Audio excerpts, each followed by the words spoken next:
Welcome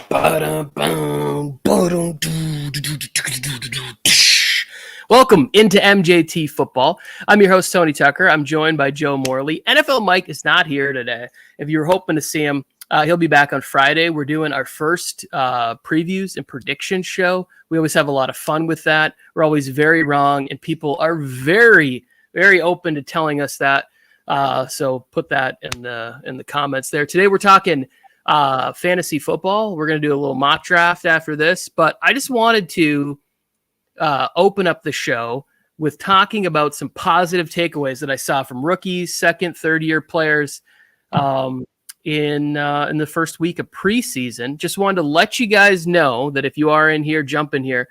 There is a link to join the mock draft that we're going to start at noon in the description somewhere below wherever it is that I'm talking. I don't know. I'm not good at that. I was going to go with this, but then I noticed and it wasn't good. Like I was going to be like, the link is here. The link is right here. I was like, this region right here. It doesn't hurt here. Down here. But right here, Tommy Boy, great movie where David Spade busts him across the face with a 2x4. And he's like, is there a mark on my face, Richard? How was we'll start talking about your Raiders a little bit. How was week one preseason? Positive takeaways, just a couple of them. What do you got? I liked what I saw from Zamir White in the limited time that he was in there.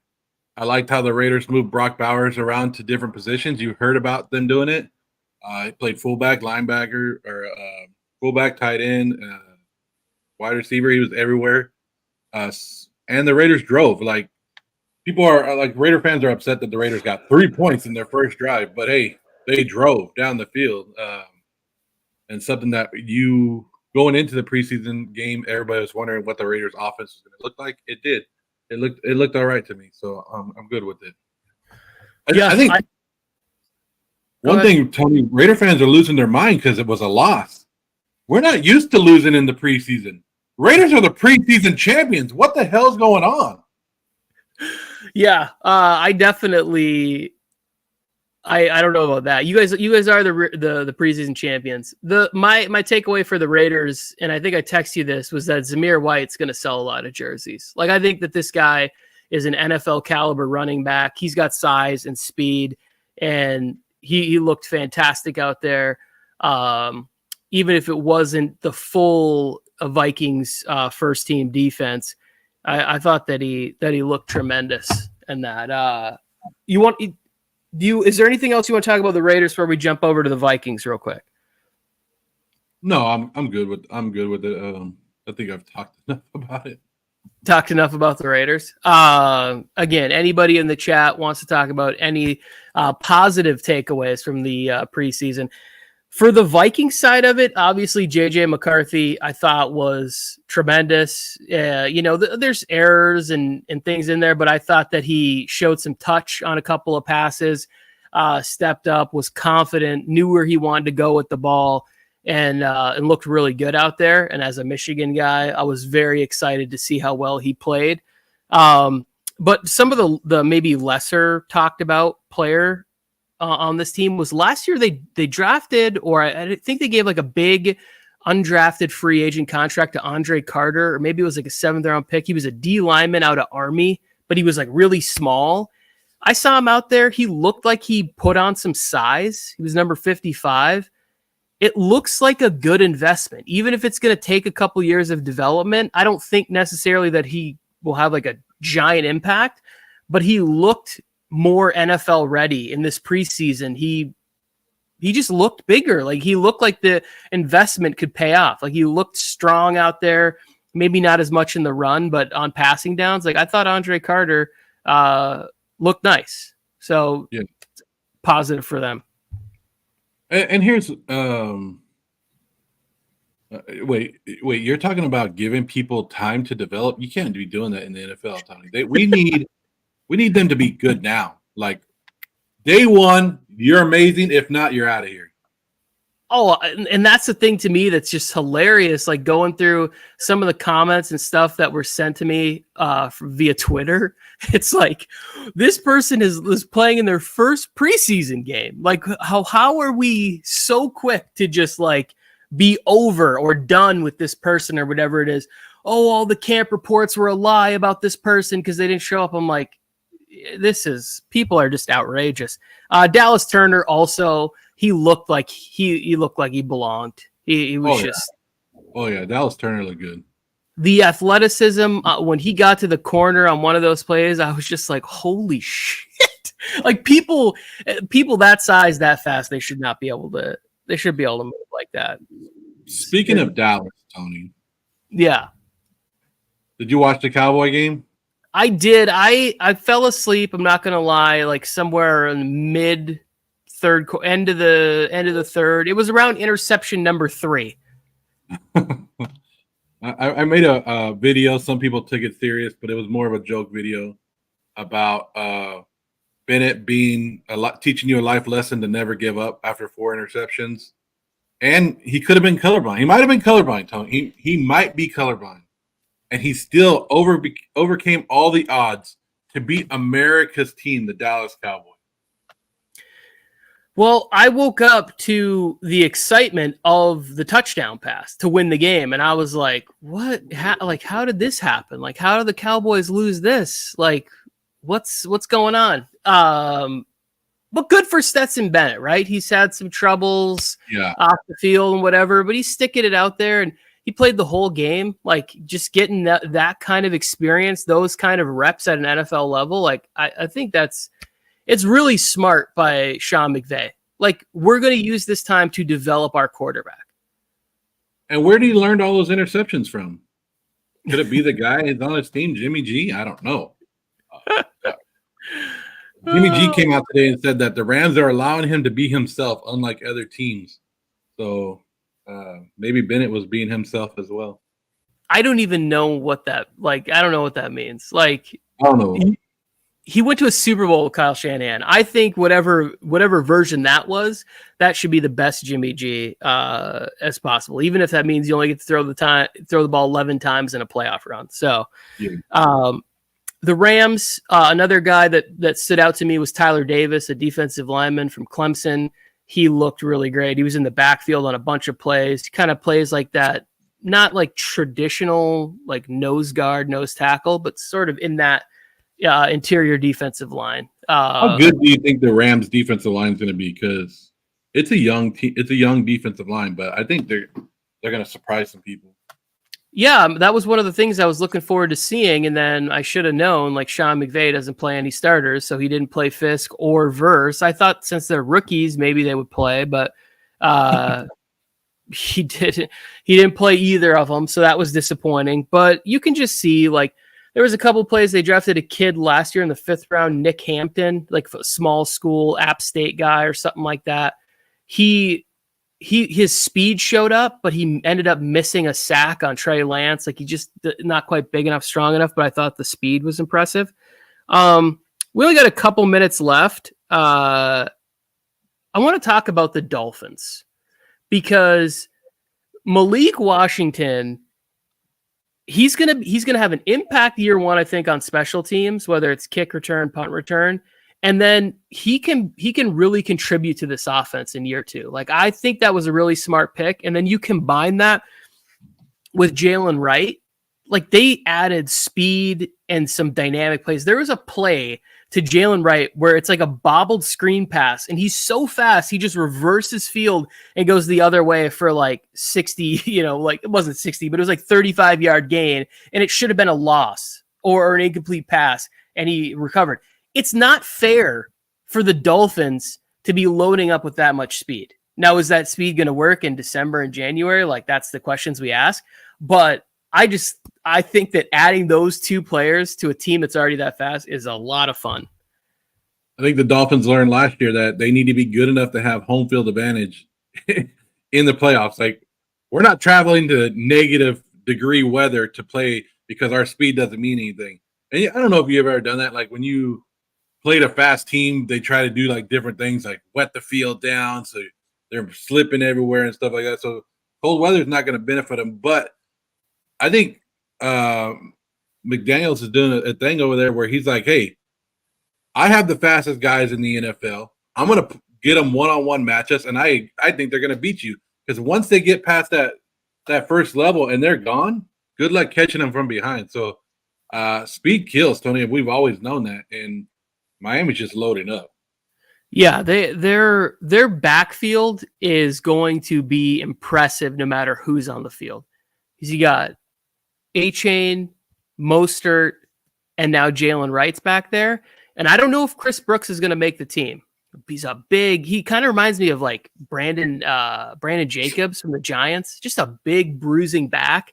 So they have that element too. It's fantasy football because you don't know who to take when it comes to backfields like that.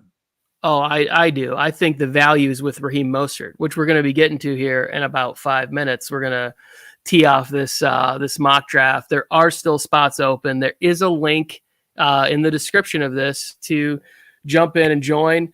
Speaking of football,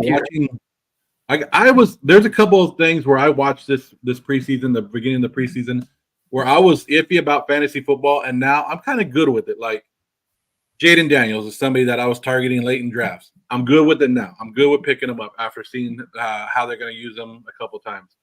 The Tennessee offense, I've been taking Tony Pollard in a couple of mock drafts, thinking that hey, with Callahan there, a new system, they're going to use Tony Pollard good. I liked what I saw out of the Tennessee offense. Even Ridley and Levis going against a backup 49er defense, but they were moving the ball. That's all I need to know. I just need to see you moving the ball in preseason and actually who they're targeting. That's the main thing. Like we have to know that nobody's out there scheming or doing anything like that. But you could tell like who's part of the offense by who they're throwing it to. Like that's what I'm looking at. And so those are the two that I took away. And Tony, I want to say that I liked Marvin Harrison Jr., but after watching that Arizona offensive line, I'm like, holy crap. Well, I don't think they played all the starters. I don't remember that game. That was the last game I watched on Saturday night at 1 a.m. So my notes weren't very thorough for that game. But I don't remember if I noticed what offensive linemen were in the game. And I think Kyler helps that out. Kyler helps out the offensive line, right? His ability to move in the pocket, to get out of the pocket. I think that upgrades an offensive line more so than Clayton Tune or whoever the other backups, Desmond Ridder. This is a positive show, so I'm not going to dive into that. Was that Jets running back? You watched the game after I texted you Yes. When I said, hey, do yourself a favor and don't watch the Saints Cardinals? I watched every preseason game from week 1. I'm so excited for football to be back. I watched every single one. The only game I have to go back and watch is the Bronco game. Have you watched that one yet? Yeah, I watched it. And I thought they all looked good. My notes on the Broncos, where is it here? Was the wide receiver group, I think, is more solid than people are giving it credit for. I like the acquisition of Josh Reynolds. Troy Franklin is going to get time to develop when you got Cortland Sutton and Tim Patrick. If just stay healthy, Tim Patrick. I'm not a Broncos fan. I cheer for them in no way. But Tim Patrick is one of those players that I just want to see have a healthy season. Like, he deserves it. He got to work so hard after so many injuries. And then I just wrote down here, Knicks is going to thrive with Sean Payton. Really like that. I think since we got 1 minute here, one other thing that stood out to me was the Jets running backs.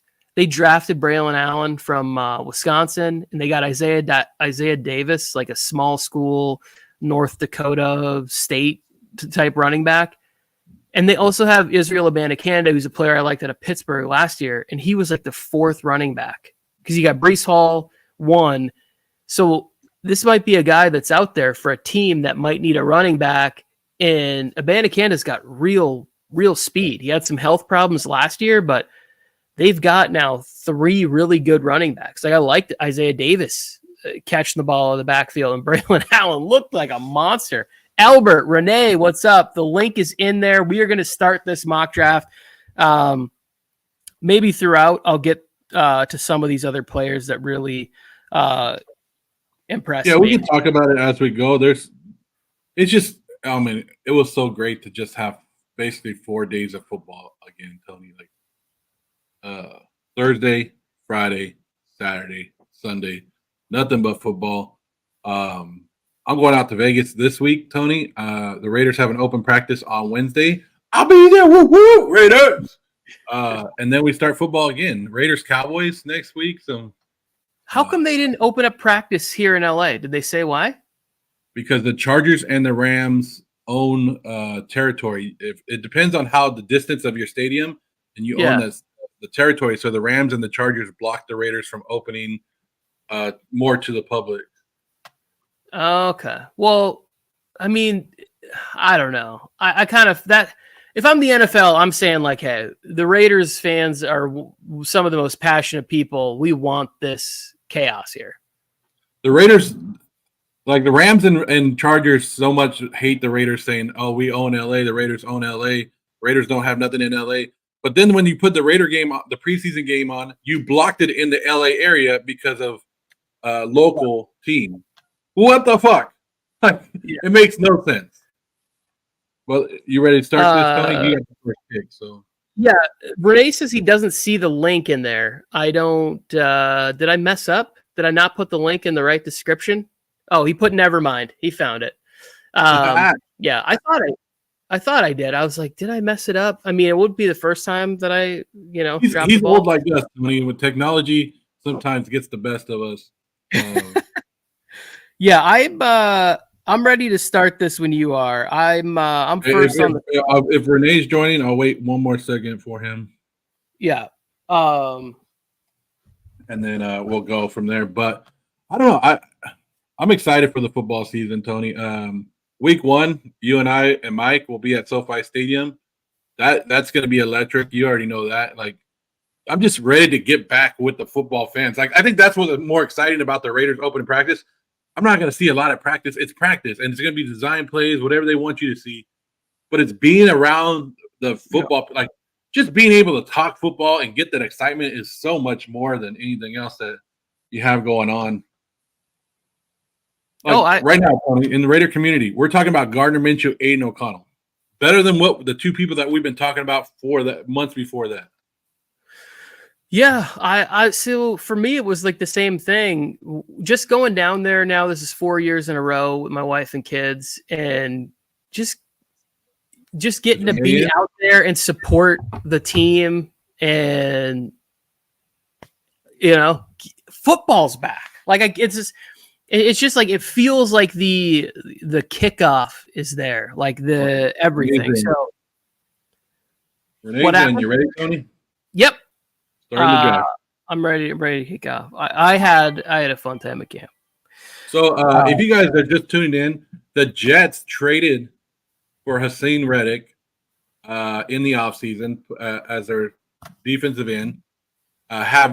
He told them that he wasn't going to work, wasn't going to hold out. He was going to get a contract. Once free agency left, he was like, "Hey, I got a little bit of leverage. I'm going to hold out." He's been holding out. And now he has asked the Jets for a trade. So the Jets are having a little bit of fun this offseason.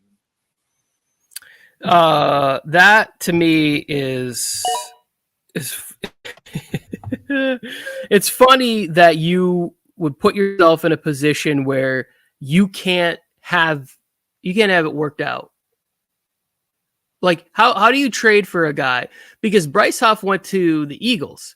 Yeah. And I think he played probably, I would say 450 pass rush snaps for them last year. Like they're counting on Haason Reddick. Like that's part of the thing that if you like the Jets, you like their defensive line. Like that's like a spot that you feel really good about. Like is that they have multiple edge rushers. You got Quinnen Williams. interior, just one of the best at what he does, especially now without Aaron Donald in the game. Like, you're thinking the Jets defensive line is going to be a problem. Well, Yeah. a lot less of a problem if Hassan Reddick is not around. So, yikes. Wide receiver heavy draft again at the beginning of this draft. 4 running backs, Tony. McCaffrey, Bijan, Brees Hall, and Gibbs just went right now. Yep. I'm on the board.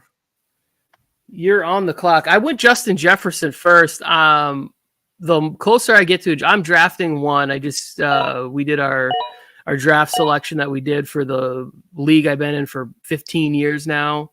I found out that I got the number 1 overall pick, and the more that I've sat with who I'm selecting from this spot, I was really heavily going Christian McCaffrey in a lot of my mock drafts, but a calf injury, I don't know.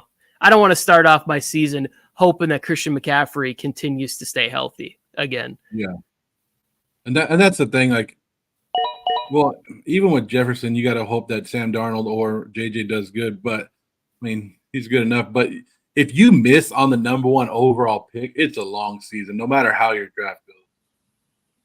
Yeah, I mean, for me, it's like the number 1 overall pick is the one where, like, if you get your first round pick right, I think you have a real shot at making the finals as long as you do the other things. You hit on a couple players in those rounds 7 to 12, and you make one good waiver wire acquisition during the season. You got to hit on 2 picks between 7 and 12. Your first round pick has to be a top flight player, top 3 player at his position.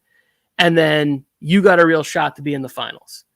And that's where you got to do a little bit of research when you're doing mock draft, or when you do it. That's why mock drafts are always great. Do a little bit of research before your draft and find those kind of sleepers or guys that you think have high potential and kind of grit them at the end of your draft, because if they hit, oh my God, you're going to look like the smart guy come week 7, week 8 of your fantasy league. And sometimes here's the hard part, is having a league that has enough bench or roster space that you can hold on to some of these guys for a couple weeks, because they might not perform week 1, week 2, and then start to break out slowly week 3, week 4. And then by the time you get later in the season, they're all pro. Because sometimes, Tony, you've seen it in leagues where somebody will drop somebody too early in the season and they break out, and you're like, damn it, I had that guy. I didn't even drafted him, and I let him go. He was who I thought he was. Well, wait, say that last part again about I was picking Patrick Mahomes, and I was having a real internal fight with it. What'd you say right before that? Well, I'm saying, like, say you like draft Marvin Harrison, and the first 2 weeks he does. I'm not saying about Marvin Harrison. He's like a bigger name than I was talking about. But you draft like Marvin Harrison. The first 2 weeks he's not doing anything. You release him, and then 3 or 4 weeks from now he picks up, and you're like, damn it, I should have held on to him. That's what I'm saying. If you can find it, you need to be patient with some of these guys.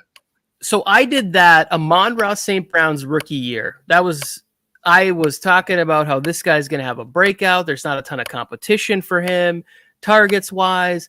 He's going to be able to work the middle of the field. He's going to be great. And I dropped him in about week 7 or 8. And the final 6, 7, 8 games of the season, like, he really took off.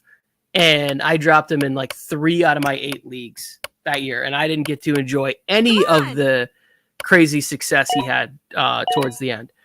I wanted to say, go ahead. I was just going to say, on my picks here, like, I don't need to explain Justin Jefferson. I'm taking Ayuk if Ayuk is still in San Francisco. And if he's in Pittsburgh, I'm not making this pick here. Or if he's with the Patriots or whoever, like, I would not take him at the 2-3 turn here if he's anywhere else but San Francisco. In San Francisco, I think he has a chance to have a really tremendous season.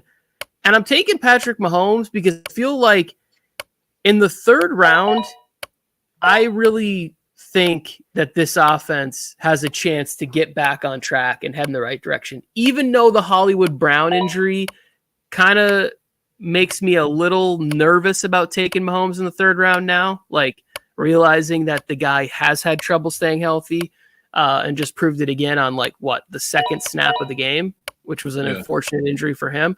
I still think there's going to be enough fireworks in this offense to justify taking Mahomes this early. Yeah, it might be a slow start for the Chiefs again, the offense this year. If Hollywood Brown misses time, if Rice is suspended like he's supposed to or rumored to be. But then it's the Chiefs. The more the season goes on, the better they get. I was going to say, Tony, I did it with Matt Laporta, or I did it with Sam Laporta last year. I was going to say Matt Laporta for some reason. Sam Laporta last year, where I drafted him with my last pick of the draft. After week 1, I released him. He stayed on the waivers past week 2. I picked him back up, had a great season with him. So that's what I'm saying. Now, Tony, I went the hero. What do you call this? The hero running back route. So I took Barkley with my number 1 pick. Then I took Devontae Adams, DJ Moore, Cooper Kupp, or my next 3. I thought about taking Malik Neighbors instead of Cooper Kupp, but in my opinion, thinking at this time, I was like, I'm already relying too much on a running back. I want to go with somebody that I think is going to be more of a sure thing. So I went with Cooper Kupp over Malik Neighbors. But I don't know, 3 good wide receivers and a top running back. I like it.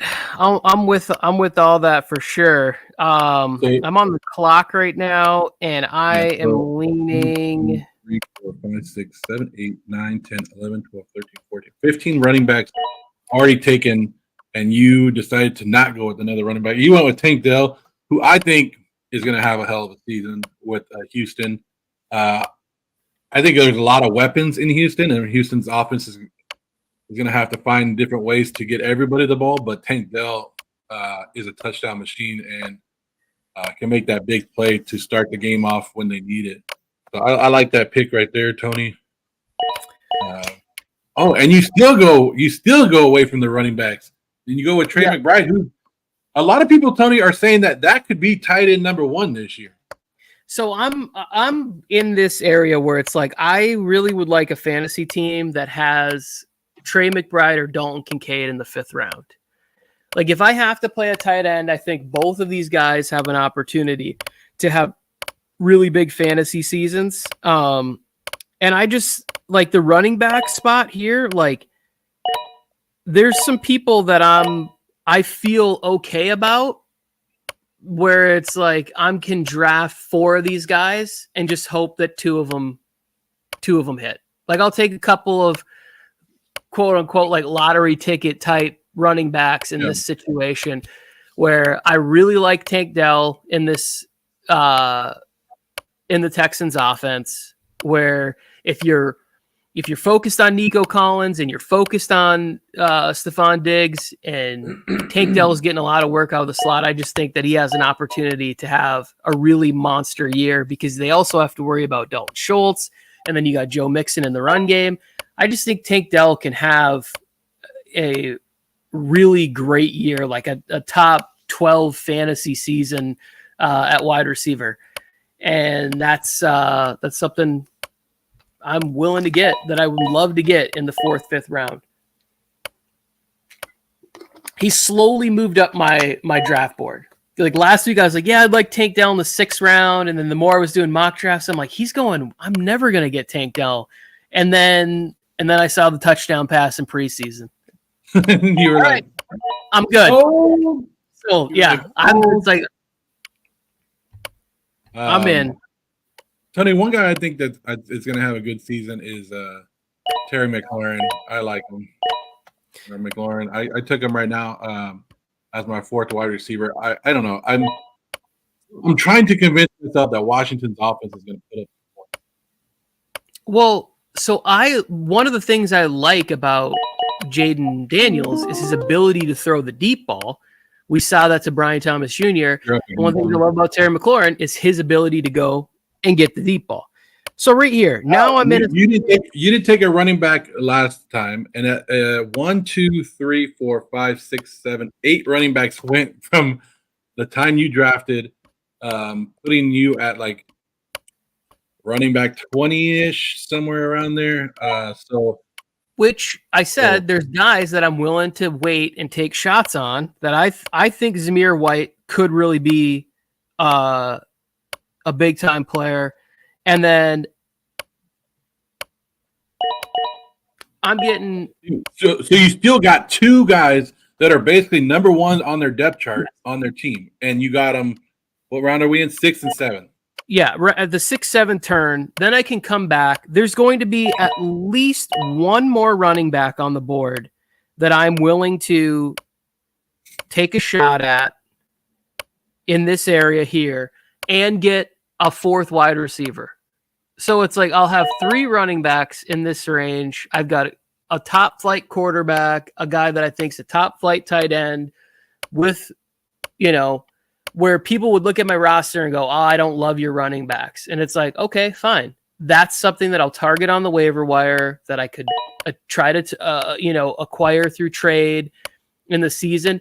And running back is always that position where if you're in one of those things where you use your fab budget, or you're one of those ones where it just sort of, if you hang on to your waiver priority spot until like week 5 or 6, somebody's going to become available, like a Zach Moss or something like that. There's going to be an injury, and you're going to be able to claim number 1 and have a guy take a shot on a guy in the regular season.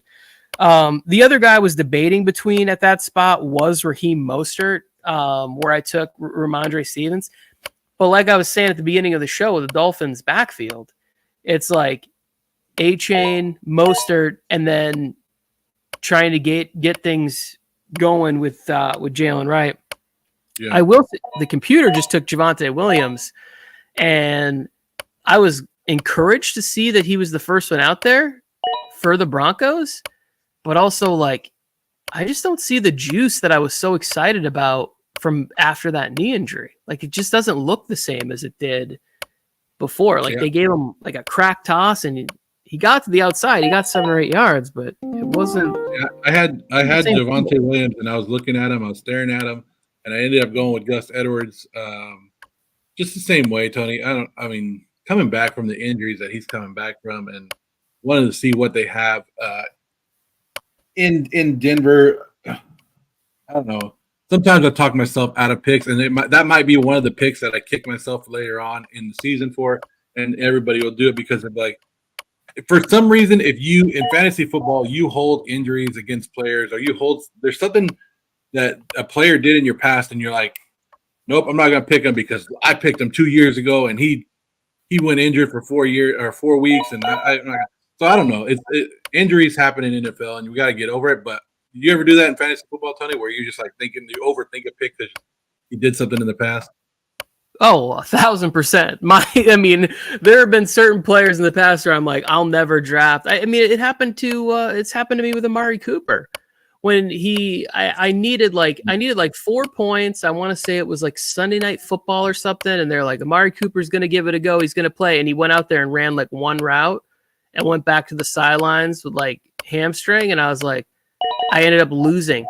Like I lost by less than 4 points. I was so upset. And I've not drafted Amari Cooper since. And I've passed on him for players that have put up way less production.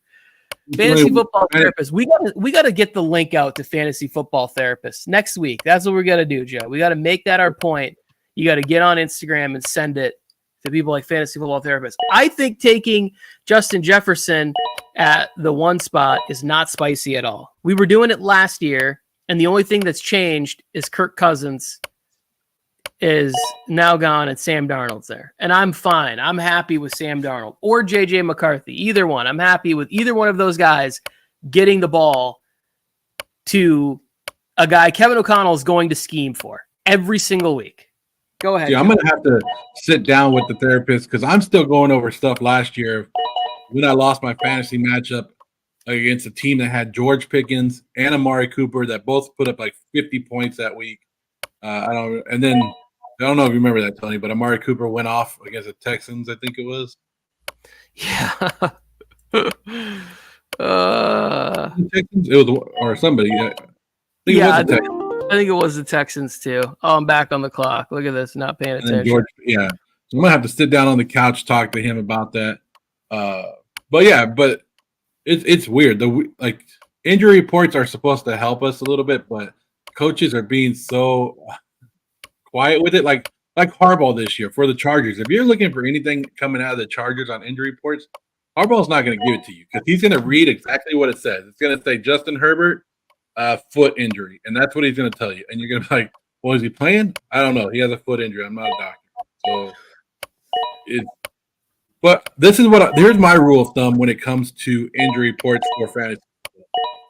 Don't trust Tuesday. Don't trust Wednesday. Don't trust Thursday's injury reports. The one you want to look at is Friday.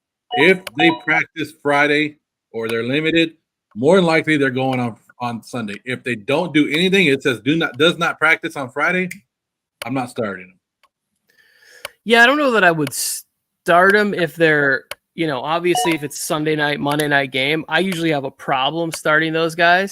And there's always somebody on my bench that I think, oh, I cannot watch this person go off on my bench and then have to watch a potential injury, an injured player not make it through a full game, right? Like it's one of those things where, a lot of times I've had like Deebo Samuel and he'll have like shoulder issues or whatever. And it's like, oh, but the 49ers are playing Sunday Night Football or Monday Night Football. And it's like, yeah, am I playing them?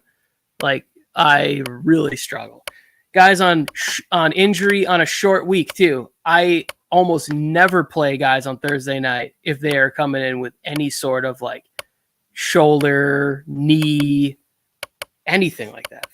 It's just not. And I can't watch a primetime game going in there hoping that somebody's healthy.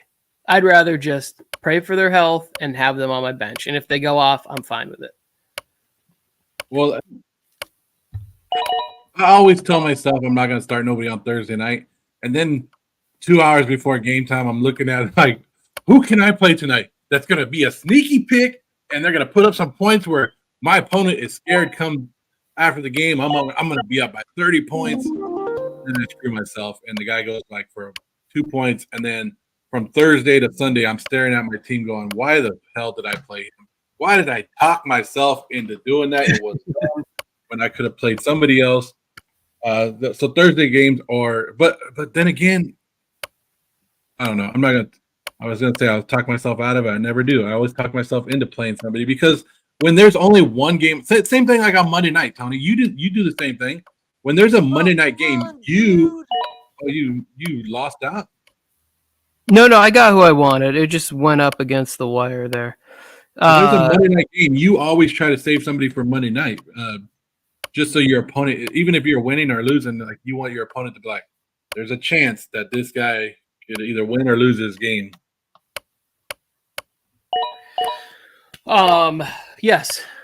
Their Monday night is the reason why I have streamed defense or kicker for pretty much my entire fantasy football lifetime, because I always want to know that I feel like I have a chance.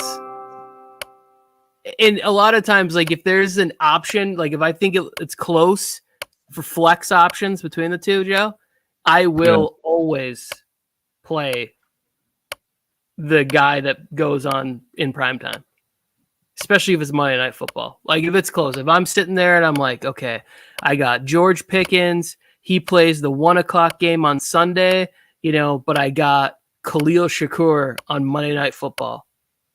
Yeah. I'm going to lean towards Khalil Shakur. Yeah, and that's everybody though. That's therapist is asking, who do I think will be the Raiders starting quarterback week 1? I've already said it a couple of times, and I might be wrong come next week. The Raiders are Antonio Pierce came out and said that they want to pick a quarterback next Sunday. So after the Cowboy game, they're going to pick who their starting quarterback is, which I think is great. So you can have 2 weeks before the season to get it going. But I think Aiden O'Connell will be the starting quarterback for the Raiders. Just my opinion.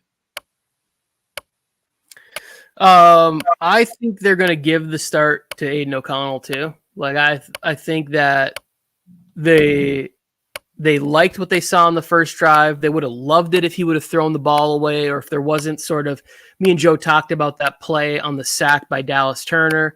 It looked like there was some miscommunication on what Trey Tucker was supposed to do and where Brock Bowers was supposed to be, and made him kind of clutch. But as I told Joe, I think it showed a little bit of growth from Aiden O'Connell, because last year there was a similar situation like that where Asante Samuel Jr. was able to jump a miscommunication and had a game-winning interception against the Raiders in SoFi. Well, technically it wasn't. Herbert had to come out and then throw a game-inning goodnight ball to Josh Palmer. Fantastic. What a great game that was. We should watch that together, Joe. It was a fantastic game. Ooh, we got odds. We got Chris Brady in here already talking. Tony, is there a way you can, on your computer, can you hit the mute button on that draft? Mute button on the draft. It should be a sound like a speaker thing, because you don't hear the like this. There you go. Perfect. Did it mute? Yeah, it's good. Okay. I don't know. Maybe that was the whole time people were hearing like the dings. I did not hear. Yeah, therapist thinks it's him too. Chris Beatty saying 8-1 odds for the Seahawks to win the NFC West. I can already say yesterday I sat down and started finalizing my predictions, because on Friday we're going to start with the Southern divisions, and I don't have the Seahawks as a surprise team. I don't. I root for them. There's a lot of Seahawks that I really like, but I don't know. I think the what's kind of scared me a little bit is the injury to Geno Smith, where they're talking about like potential stuff, surgeries and whatever. It's the same thing. Like when I did the Chargers, was filling out my prediction for them, and I was like, I'm consistent. Like if I'm worried about a player's health, and especially as significant as the quarterback, like they lose a couple wins for me in that department. I did with Burrow last year in the Bengals. Yeah, but I mean, depending on how much you put on it, 8-1 odds, you kind of got to take that shot, especially if you're a fan of the team. I like it. Like I think that's a worthwhile shot for sure. Like why not? You know, I mean, we're already seeing the Rams are having trouble staying healthy. The 49ers, didn't they just shut down practice with the Saints because they feel like they don't have enough healthy bodies to go? They got Trent Williams out. You got Ayuk sitting out of camp. You've had injuries to McCaffrey. Like, you know, they're like, hey, we're just trying to stay healthy enough to get through the preseason and get to the regular season. Chris, to win the division, those odds would have to, for me to even put any money, I'd have to be getting like 20-1 odds. Well, we'll find out, because I'm going to be there tomorrow, Tony, and I'm going to grab that sheet and I'll send you the picture of the Vegas odds. There's no way that I'm picking this Chargers team to win the division. I'm getting like 20-1 odds, because the Chiefs, like I had a conversation with somebody this week and they were saying like, what would make the Chiefs like continue to be hungry and going over and over again? I was like, when your leaders are Patrick Mahomes and Travis Kelce and Chris Jones and some of the other guys on defense like Bolton, and then you have the ownership, the management, and the head coaching that you have, they all understand their shot at history. There is so much motivation to be the first team to ever go back to back to back in the NFL. They're pulling everybody along for that ride. Like, I just cannot see the Chiefs not winning the division this year, as much as that like hurts me to say that out loud. Like, I just don't see it. I don't see how it's possible. I think it's because you're blinded by how great the Raider Nation is going to be, Tony. You don't even want to talk about it. I think my win total is going to surprise you for the Raiders, Joe. Good or bad, I'm not going to say. I think it's going to surprise. Yeah, and that's the thing. I'm excited. I got to pull up that page and I got to do my predictions. But there's going to be some teams where I think I'm going to be higher on this year than I normally have been in the past. But for Chris Brady and his Hawks, like I thought the defense for Seattle looked good. Byron, that's somebody we didn't talk about, was Murphy. The defensive tackle that I really liked in the draft. He gave it to your Chargers offensive line. Yeah, I'm not going to lie, that was a little discouraging. He was going against the backup center, which I didn't love. But yeah, I mean, he's a good player too. Like it's not it's not like he was going up against, unknown rookie A or whatever. Like, we're talking about one of the 3 or 4 best defensive players from the 24 draft class. Yeah, and I was hyping up the whole draft process only to watch my team pick another tight end.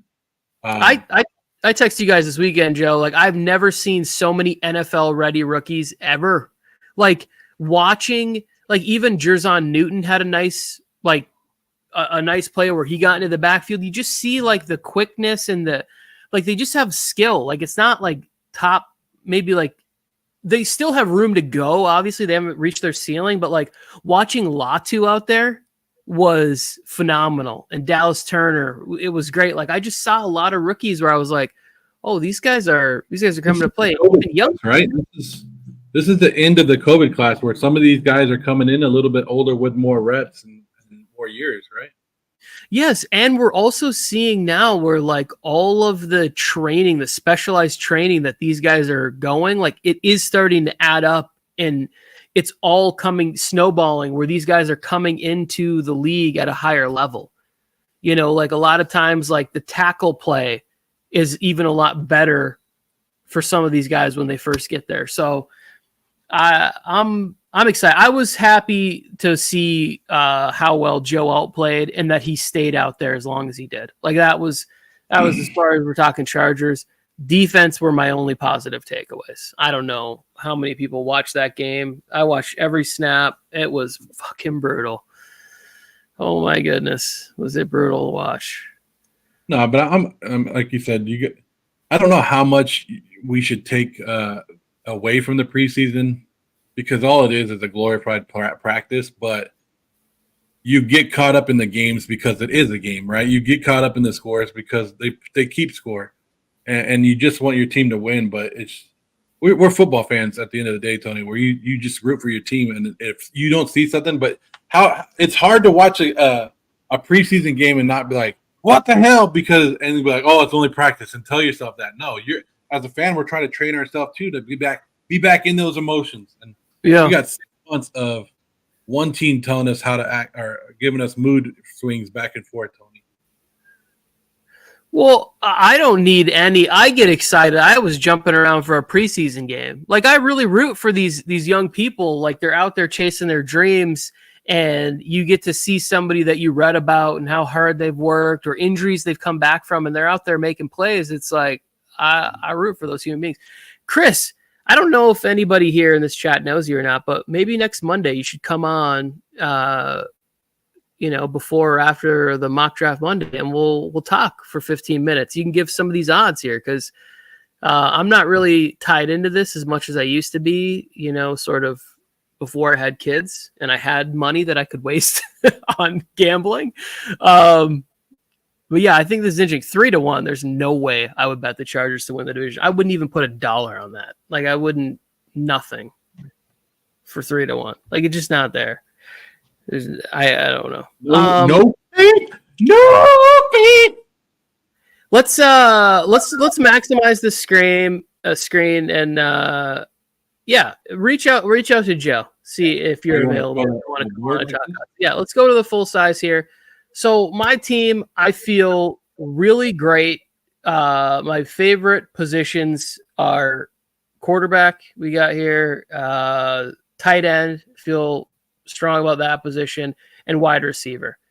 So I can entertain an argument where people say, like, running back, you don't know what's going on. J.K. Dobbins has to, prove that he can be healthy, and Tajay Spears is in a competition with Tony Pollard. Zamir's never been a full-time back, and Ramondre Stevenson is on a team that's projected to get like 3 wins. So I would entertain an argument that there's a gamble here. And if I was going to make one change to my roster, maybe I don't draft Mahomes there and I wait for, Kyler a little bit later, and I draft, I don't know. Let's see. What is that? A turn is there. Maybe I draft Derrick Henry. See, that's my issue, where it's like in the 3rd round where I draft him, now you don't see 1, 2, 3, 4, 5 running backs. So if I'm going to draft a running back there, it's probably going to be James Cook, but I'd rather wait to see if James Cook comes back in the 4th round. as opposed to, like, and then where I draft Tank Dell and Trey McBride, it's like Kenneth Walker. Like, do I think that Kenneth Walker is, can't get beat out by Charbonnet? I feel like they have another kid they drafted this year. I'd just rather wait and see if I can hit on, like maybe, James Conner is there at the 6th spot, or Aaron Jones stock falls on draft day, or, like I got Ramondre Stevenson, I got Zamir White, and I'll be fine with that. Yeah, every league's different because everybody's different and it has opinions.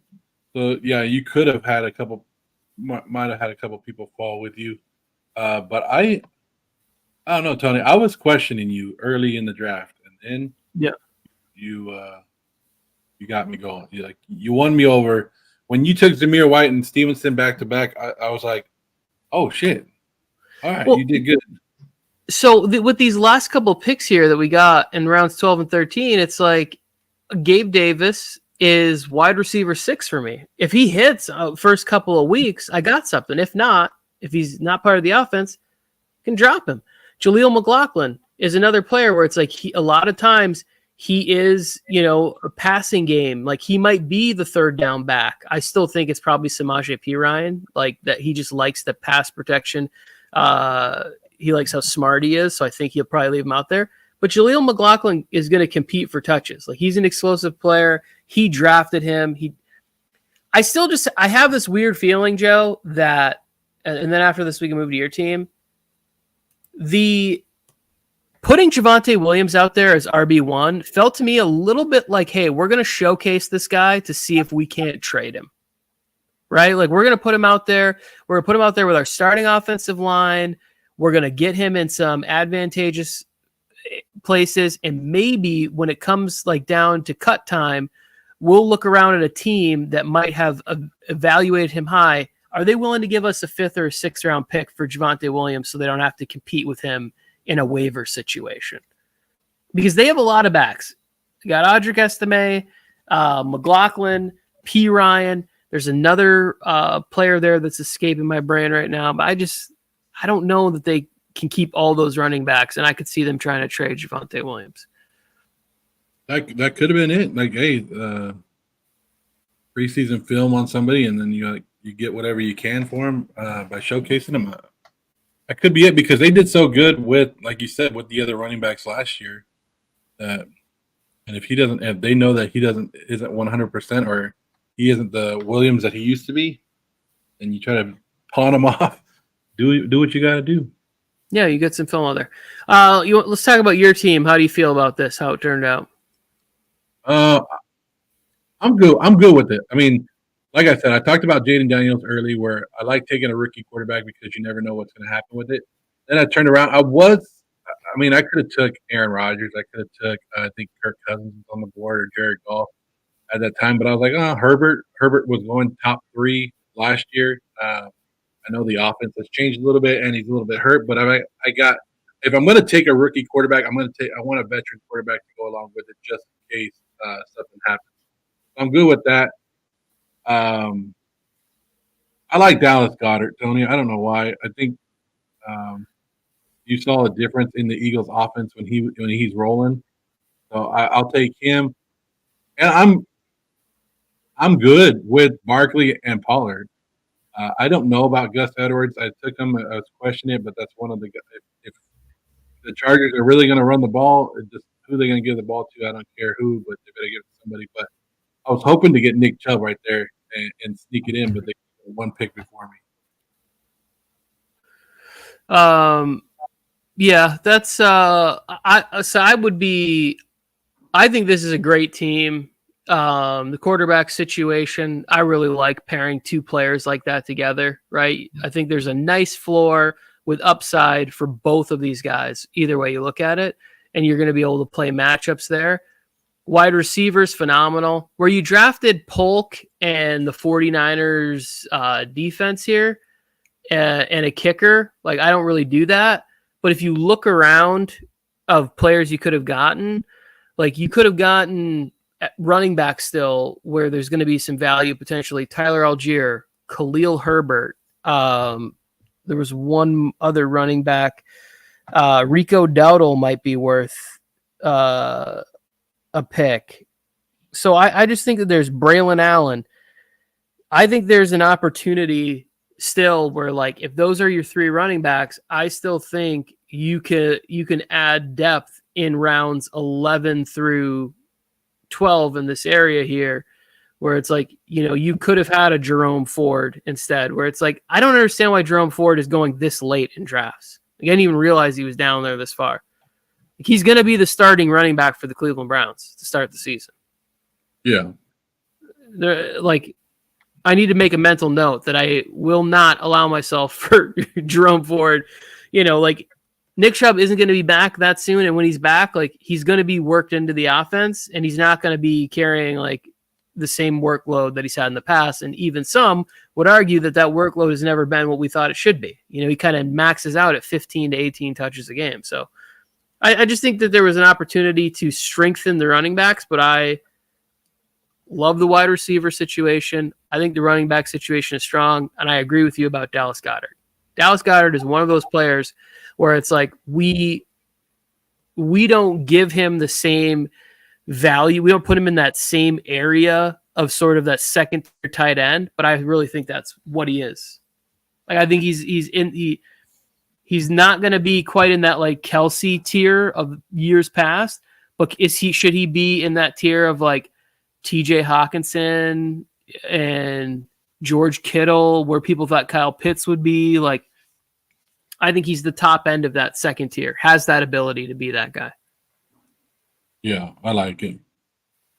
I was trying to see another team. I don't see. I was looking at the middle one, the Jet Smash right there, and he went wide receiver like heavy, like, but then ended up with Tua, and last year Tua put up some points, but are you questioning some of these? The wide receivers that he took, because he took Olave, Diggs, Amari Cooper, and Flowers, but then turned around and got Ridley and Worthy later on.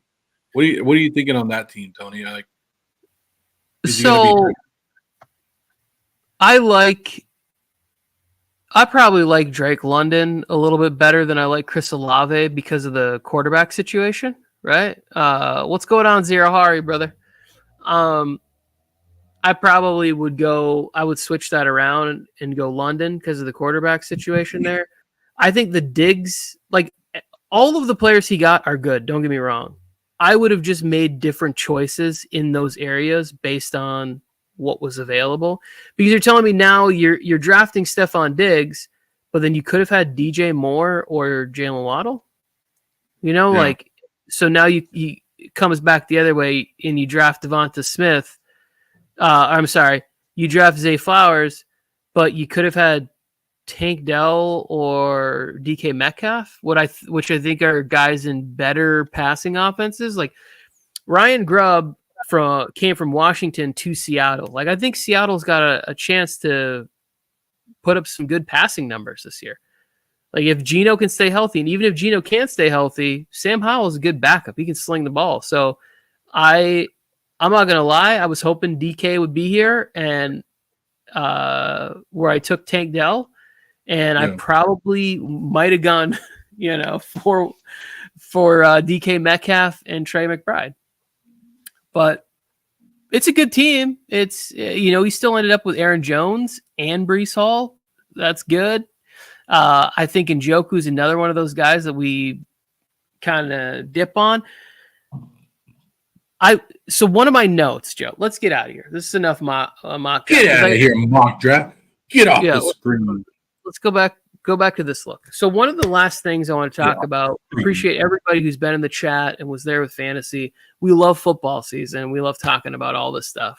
One of the things I noticed was, did the Cleveland Browns, and I have to watch it again, come out in more 3 and 4 wide receiver sets than you've ever seen? Like, did I miss something where they're like switching up what the offense is going to be? Like, I know they lost Callahan, right? Callahan goes to coach with his son. So there's a little difference there, but like, I just never saw a Stefanski offense where I saw so much 3 and 4 wide receiver sets where I really noticed it.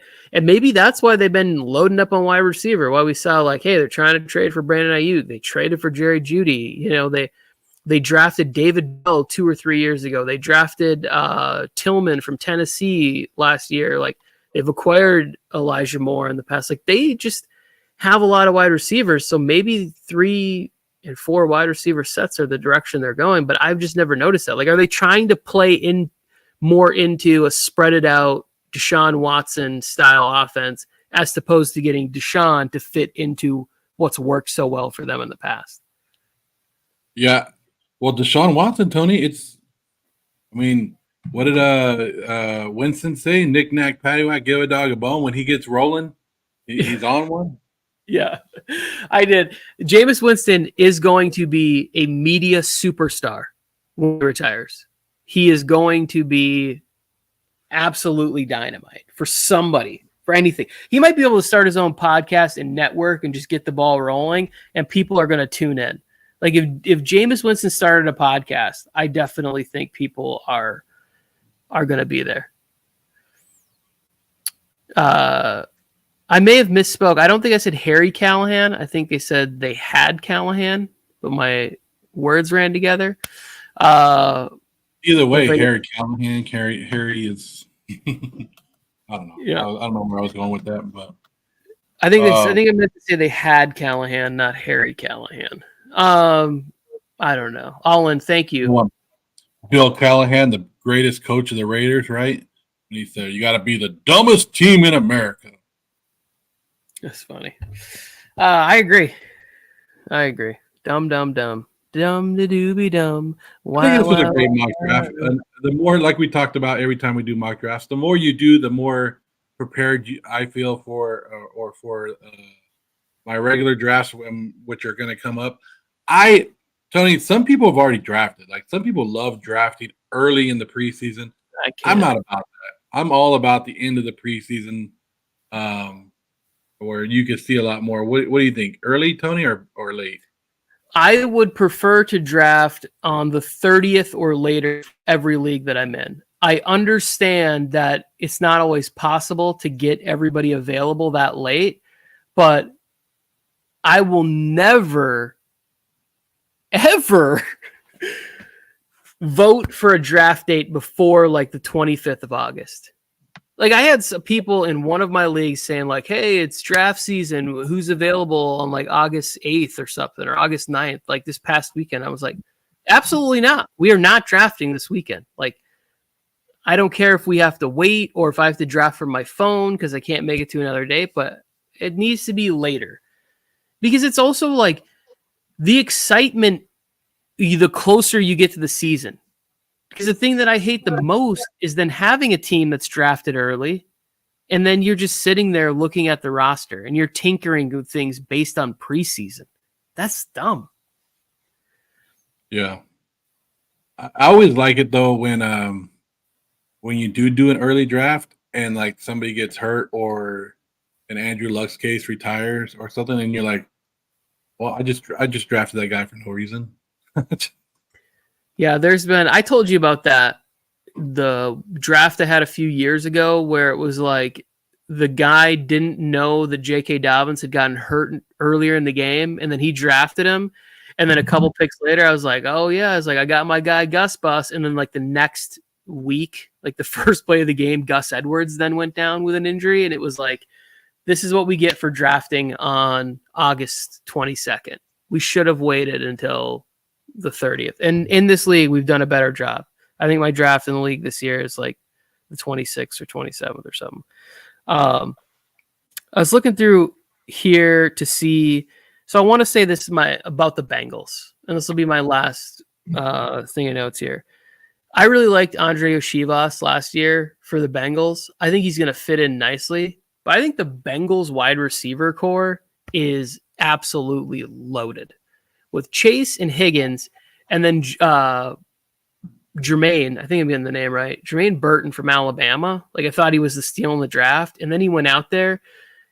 His route running ability, and if he's wide receiver 4 on this team, And then they got the kid from Purdue, Charlie Jones. I think that's his name. I didn't see him out there, but I think he's got good ability too. Like, this is a wide receiving core where Bengals could have a real fun offense, healthy or not. Like, I was just watching. I'm like, Yeshivas is going to fill in very nicely for T. Higgins in this offense next year. Yeah, it's going to be good. Good. It's going to be good stuff. Sean Tucker for the Buccaneers, Joe. Go watch that. Go watch Sean Tucker highlights. You just want a Tucker. Just buy the Tucker jersey. I will. Like, the only other Tucker in the league is playing for you guys. I'm not wearing a Raiders jersey. All right, let's wrap this up. We appreciate it. Show. It was awesome. Yeah. Tony, this is awesome. Every time, and I hope people can join us. We usually do this every Friday, right?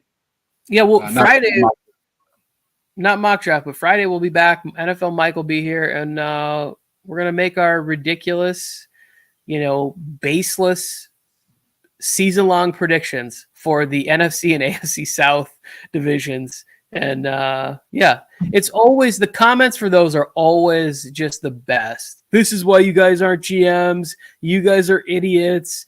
I can't believe that they allow people like you to have podcasts. It's like, we're just having fun. We're just talking about football. Like, it's not, I don't give a shit. I don't see somebody go, the Chargers are going to be a 3-win team this year, and then I have to get in the comments and tell the guy he's an idiot. It's like, okay, good for him. That's his opinion. I'm fine with it. Yeah. I don't know why they allow us to have microphones, Tony. I don't know. They shouldn't sell them at Best Buy if they don't want us to have them, Joe. That's what I'm saying. Like, they need to lock these up and make you show some ID for it or something. I don't know. Yeah, you definitely don't have to earn having a podcast or a YouTube show or whatever. But we appreciate it. We love the platform. We love talking and hanging out, and that's really why I do this. All right. It's early in the week. Great opportunity to get on social media and tell somebody that they did a great job. One of your favorite players, a young rookie. Give them some positive encouragement on the internet. Everybody needs to learn how to gas people up like Cam on Twitter. This guy that you've been sending me these posts from, he is my favorite, dude. He is so good. He is so good at gassing up JJ McCarthy. And I'm here for it. I'm a Michigan fan, so I love it. But he is the best at putting out over-the-top positive comments about a player. All in. Thank you for stopping by. Consider subbing to the channel so that and you can come on here and hang out with us on Friday. Yeah. Yes, sir. Peace. May I have Chris Brady on next week? Talking some over-under.